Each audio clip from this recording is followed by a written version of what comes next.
2 out of 3 people in this room would electrocute a stranger if someone in a lab coat told them to. Not criminals, not psychopaths, ordinary people, accountants, teachers, parents. This is what happened when one psychologist decided to find out exactly how obedient humans really are. The year is 1961. Yale University, New Haven, Connecticut. A psychologist named Stanley Milgram has just placed an ad in the local newspaper. He's looking for volunteers for a study on, quote, memory and learning. Pay $4.50. Hundreds apply. They're told they will either be a teacher or a learner.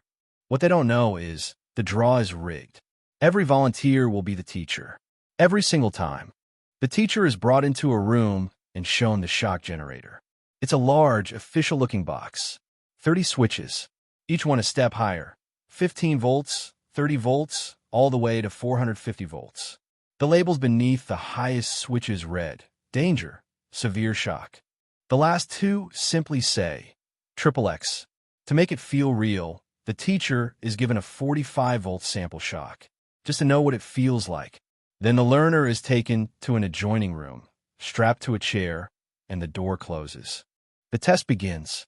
The teacher reads out word pairs. The learner answers through an intercom. At first, it's fine. Blue sky. Correct. Dark night. Correct. Then a wrong answer. The experimenter says, calmly, please administer the shock. 15 volts. A small buzz from the other room. The learner grunts slightly. Next wrong answer. 30 volts. Then 45. The teacher shifts uncomfortably in their seat. But they continue, because someone in authority told them to. At 150 volts, things change. The learner, who is actually an actor, who is feeling no pain whatsoever, begins playing a pre-recorded script. He bangs on the wall. He shouts, "Let me out of here. I have a heart condition." Many teachers stop. They turn to the experimenter. They say, "I don't think I should continue." The experimenter responds with one of 4 scripted phrases. Please continue. The experiment requires that you continue. It is absolutely essential that you continue. You have no other choice. You must go on. And most people go on. At 300 volts, the learner goes completely silent. No more shouting. No more banging. Just nothing. The teacher looks to the experimenter. He's not responding. Is he okay? The experimenter replies. An absence of response should be treated as a wrong answer. Please continue. So people break here. They stand up. They refuse. They're visibly distressed, sweating, trembling.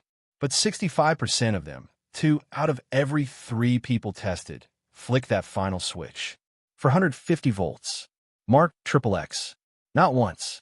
3 times. Because the experimenter said so. The learner was always fine.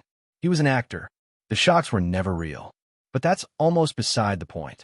Before running the experiment, Milgram asked psychiatrists, students, and colleagues, what percentage of people would go all the way to 450 volts? Their answer, maybe 1 in 1,000. A psychopath, a sadist, someone unusual. The real answer, 65%. Milgram ran the experiment 18 different times, with different conditions, different ages, different genders. The result barely changed. Ordinary people, in the right context, will hurt someone they have never met, simply because someone with a clipboard told them to. Milgram's conclusion wasn't that humans are evil. It was something more unsettling than that. He called it the agentic state, the idea that when we follow orders from authority, we mentally hand off responsibility. We stop seeing ourselves as the cause. We're just the instrument. The experimenter says, I'll take responsibility for what happens. And something in us accepts that. This isn't a flaw in a few broken people. It's a feature of how authority works in human society. It's how armies function, how corporations cut corners, how ordinary people become part of extraordinary harm.